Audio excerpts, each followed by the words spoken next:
북인은 탁발규가 비수의 전투 이후에 다시 재기에 성공하고 후연을 계속 물리쳐 영토를 확대했습니다.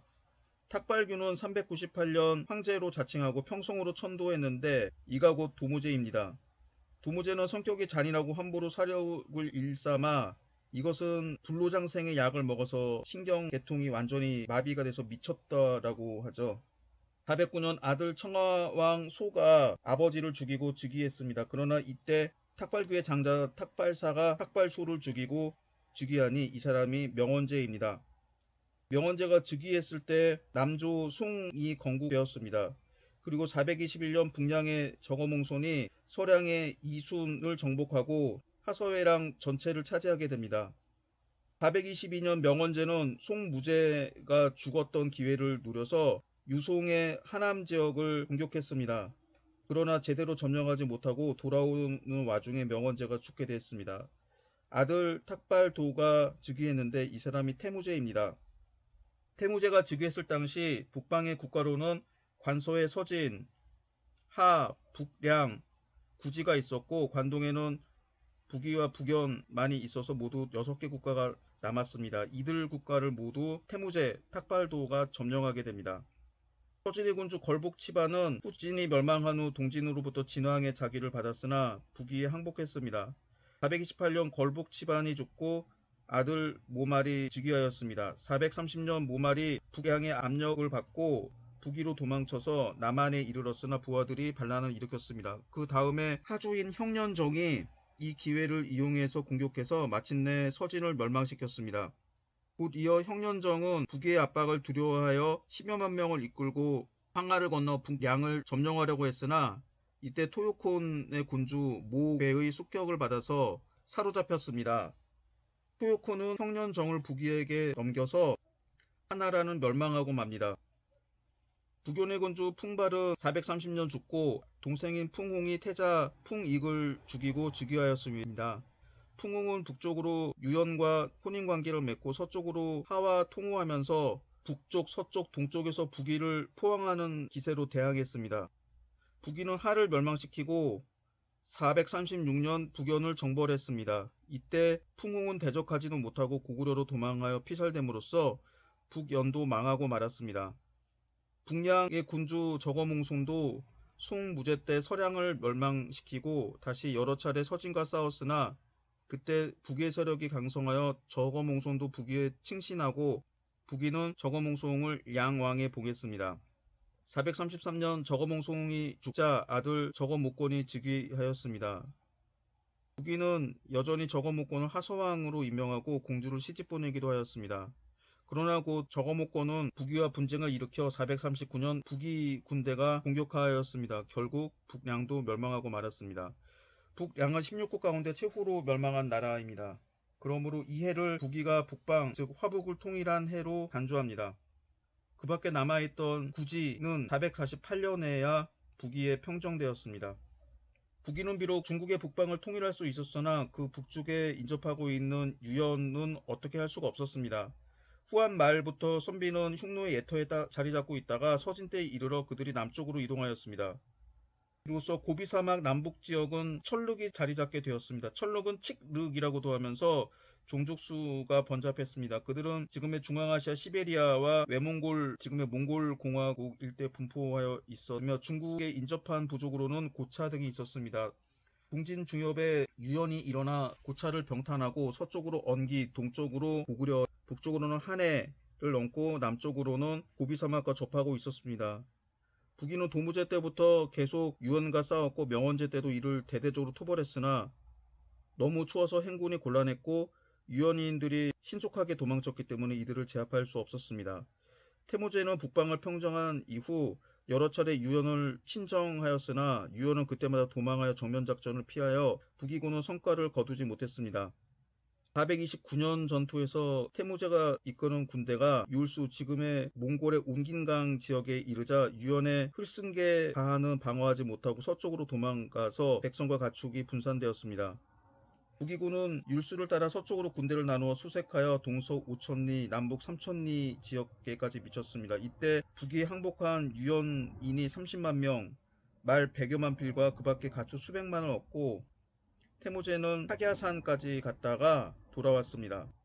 그러나 북이는 완전히 유연을 멸망시킬 수 없었습니다. 태무제 이후 유연의 세력이 다시 일어나 여전히 북이를 침입했으나 북이는 치명적인 타격을 주지는 못했습니다. 북이가 능히 북방에서 자립할 수 있었고 광대한 지역과 많은 한인들을 효과적으로 통제할 수 있었던 것은 무력에 의지해서였기 때문입니다. 선비인은 변방의 무용을 겸비하고 있는 데다가 중국에 거주하고 있으면서 부족의 단결을 공고하여 북방을 평정한 후에도 선비인 전투가 모두 병역에 복무하여 그들이 북이군의 주력이 되었습니다. 이 밖에 큰 전쟁을 하게 되면 다른 이민족들을 군인으로 징집하기도 하였습니다. 북이군 가운데 한인도 적지 않았으나 이들은 북변경에 살고 있으면서 호화가 심하게 되어 이민족 호인과 다름없는 사람들이 되었습니다. 중원에 있는 절대다수의 한인들은 농사를 짓는 생업에 종사하였습니다. 이것이 북이가 무력으로 중원의 한인을 계속 지배하는 통치 방식이었습니다. 한편 북이 왕실은 한인들을 농락할 줄 잘 알았으므로 영가에 난 이후 남쪽으로 피난가지 않았던 한족들이 북이 황실과 합작했습니다. 북이 쪽 가장 신임을 받았던 집안이 청하 최씨였습니다.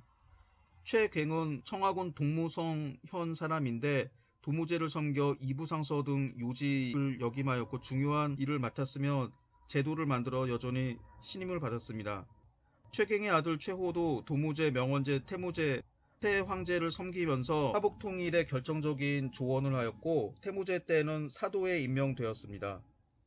이때 한인호족들은 지방에서 높은 지위를 가지고 있음과 동시에 존경을 받았으므로 북이가 이들을 농락하면서 통치하는 방식은 민심을 수습하는 데 가장 좋은 길이었습니다. 따라서 북이는 무력으로 제압하는 방법과 이한제한, 즉 한인들을 등용하여 한족을 제압하는 방식을 취했습니다. 태무제의 뒤를 이어 문성제, 헌문제를 거쳐 효문제가 즉위합니다. 효문제는 겨우 5살에 즉위했는데 풍태우가 섭정했습니다. 490년 풍태우가 죽자 효문제는 친정하였습니다.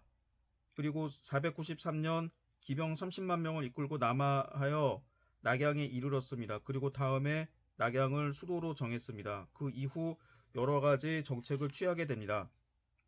효문제는 낙양천도를 한 지 3년이 안 된 497년 대군을 이끌고 남제를 공격해서 양양을 점령하려고 했습니다.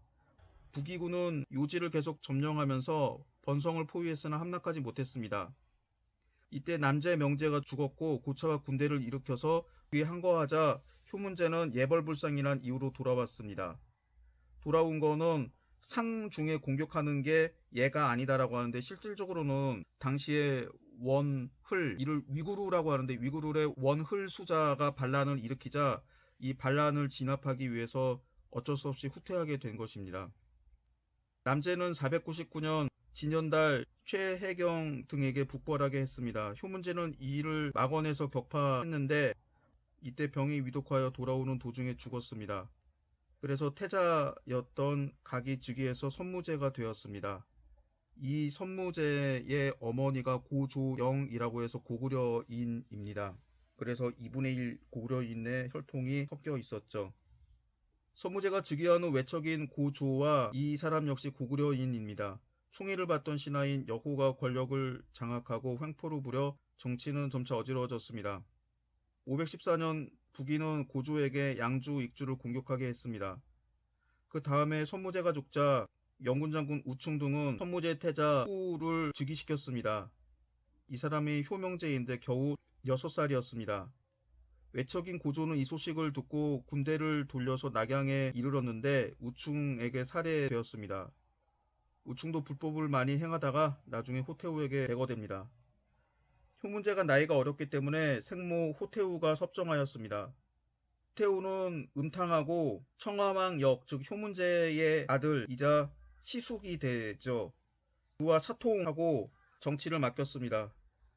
그리고 동생의 남편인 원차와 시중 유등을 신임했습니다.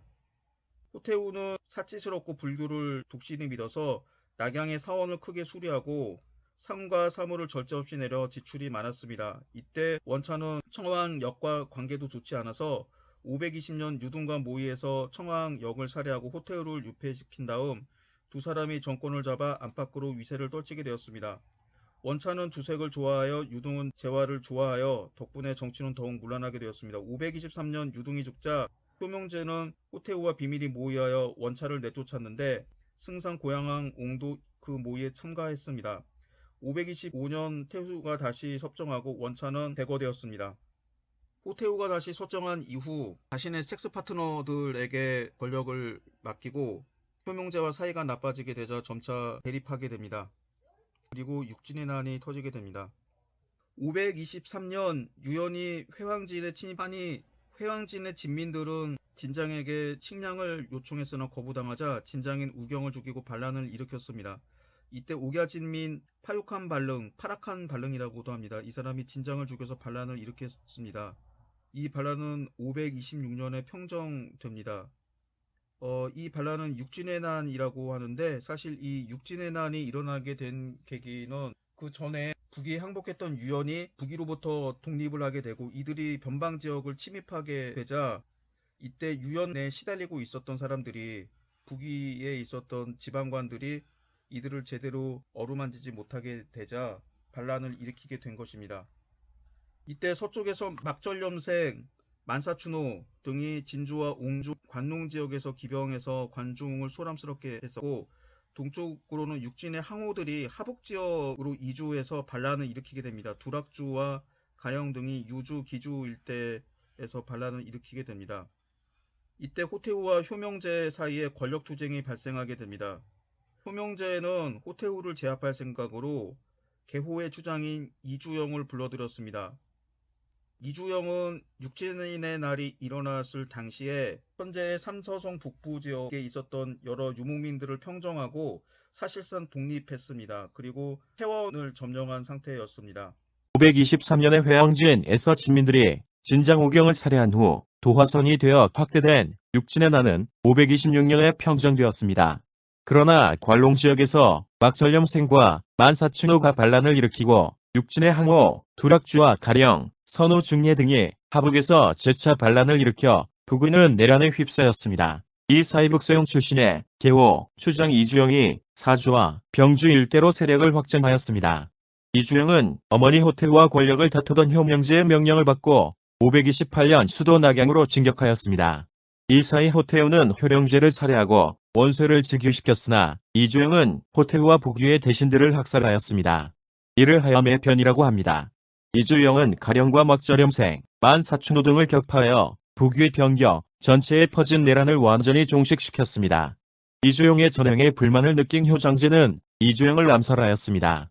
효장제의 친위 쿠데타가 성공하여 이주씨의 정권이 완전히 끝나는 것처럼 보였습니다. 그러나 이주조를 비롯한 이주씨 세력은 효장제를 죽이고 다시 권력을 장악하였습니다. 이때 이주영은 병주자사 원천목 등과 결탁해서 호태우를 제거할 생각을 했습니다. 이때 효명제가 호태우 및 그의 섹스 파트너였던 정엄, 서hl 등을 제거하려고 528년 비밀이 이주영을 불러들였습니다. 이주영이 고안을 선봉으로 삼고 진격했는데 효명제가 이를 후회하여 다시 조서를 내려서 낙양으로 들어오는 것을 중지시켰습니다. 이를 노린 정엄 등은 호태우와 함께 효명제를 죽이고 임조왕 세자인 소호를 즉위시켰는데 이때 겨우 3살이었습니다. 그해 이주영은 남하여 중도에서 장락왕 자유를 받들어 황제로 옹립했습니다. 이 사람이 효장제입니다. 뒤이어 황하를 건너 낙양으로 진격했는데 왕공 등 조신 2천여 명을 죽이고 호태우와 어린 황제도 황하 속에 빠뜨려 죽였습니다. 이 사건을 하음의 변이라고 합니다. 효장제가 즉위하자 이주영은 스스로 진양으로 돌아갔으며 효장제는 이주영을 대승상으로 삼고 그의 딸을 황후로 삼았습니다. 북위의 상주 자사 북해왕 호는 이주영의 횡포를 보고 측근들을 이끌고 양에 투항했습니다. 그 다음에 양이 북해왕 호에게 군대를 주어 낙양을 공격하게 하자 효장제가 도망갔습니다. 그러나 북해왕 호도 곧 이주영에게 멸망합니다. 이주영은 북해왕 호를 평정한 이후 권력이 더욱 커졌습니다. 그리고 태원에서 사실상 낙양에 있는 조정을 원격 조정했습니다. 효장제는 압박을 받자 이주영을 제거하려고 했습니다. 530년 이주영이 낙양에 오자 효장제는 복병을 부어 그를 죽였으며 이주영의 종제인 이주세용이 부하를 이끌고 북쪽으로 달아났습니다. 이주영의 조카인 이주조는 당시 분주자사로 있었는데 태원으로 옮겨 자리 잡았습니다. 이주세용은 장자에 이르러 이주조와 만나 장광왕 엽을 추대하여 황제로 옹립했습니다. 이주조는 계속해서 낙양을 점령하여 효장제를 사로잡아 태원으로 보내 죽였습니다. 531년 이주세용 등은 장광왕 엽이 인망이 없다 하여 폐위시켰으며 광릉왕 공을 황제로 옹립합니다. 이 사람이 절민제입니다. 이해 북위의 하북대사 고권과 동생인 고오조가 신도에서 효장제를 위해 에드와드스로 이주씨를 성토하고 고환과 연합했습니다. 그때 고환은 육진의 선비를 지휘하여 양곡천에 주둔하고 있다가 신도로 가서 이주조를 토벌하고 또한 바레테수인 원랑을 황제로 옹립하고 자신은 승상이 되었습니다. 532년 고환은 업을 차지하고 원랑을 그곳으로 옮겨 있게 했습니다. 그 뒤이어 이주조를 한릉에서 물리쳤습니다. 패한 이주조는 태원으로 도망갔습니다. 고환은 낙양으로 가서 원랑과 절민제를 패하고 평양왕 수를 옹립했습니다. 이 사람이 효무제입니다. 그 후 북쪽으로 이주조를 토벌하자 이주조는 대항하지 못하고 태원을 약탈한 다음 고향인 수영으로 물러갔습니다. 다음에 고환은 이주조를 다시 토벌했는데 이주조는 패하여 죽고 고환은 마침내 태원으로 옮겼습니다. 고환은 한족이라고 하는데 제대로 회삭진에 살고 있으면서 문화적으로는 선비였다라고 합니다. 이건 북제서에 나온 기록이죠. 효무제는 고환을 제거하려고 관중의 진장인 하바락과 결탁하여 기회를 기다리고 있었습니다. 고환도 하바락이 화가 될까 두려워하여 534년 진주자서 후막진열에게 하바락을 죽이도록 하였습니다. 효무제는 우문태에게 하바락의 군대를 이끌고 후막진열을 토벌하여 죽이고 우문태를 관중에 머무르게 하였습니다. 하바락, 우문태는 모두 이주영의 옛 부하로서 우문태는 무천진에서 출생하였습니다. 그의 효문제가 고환과 다퉜는데 고환이 군대를 이끌고 남하하자 효문제는 서쪽 장안으로 도망갔고 우문태에게 의지하였습니다.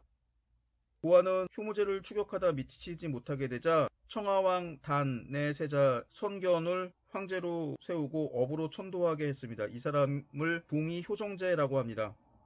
효무제는 장안에 도착하여 우문태를 대승상으로 삼았습니다. 그러나 배은망덕한 우문태는 효무제를 시해하고 다시 남양왕 보거를 세웠으니 이 사람이 서위 문제입니다. 이때 이르러 북위는 정식으로 동위와 서위로 분열되고 영목상에 황제는 있었으나 실권은 고씨와 우문씨 손에 들어가게 됩니다. 이때 효무제는 고구려인 여성이었던 고조영, 즉 효문제의 후궁이었던 고조영이 낳은 아들이 둘이 있었는데 첫째 아들이 선무제, 둘째 아들이 광평왕 회입니다. 바로 효무제는 광평왕 회의 아들이었는데 고구려인의 피가 한 4분의 1 정도 섞여 있다라고 볼 수가 있죠.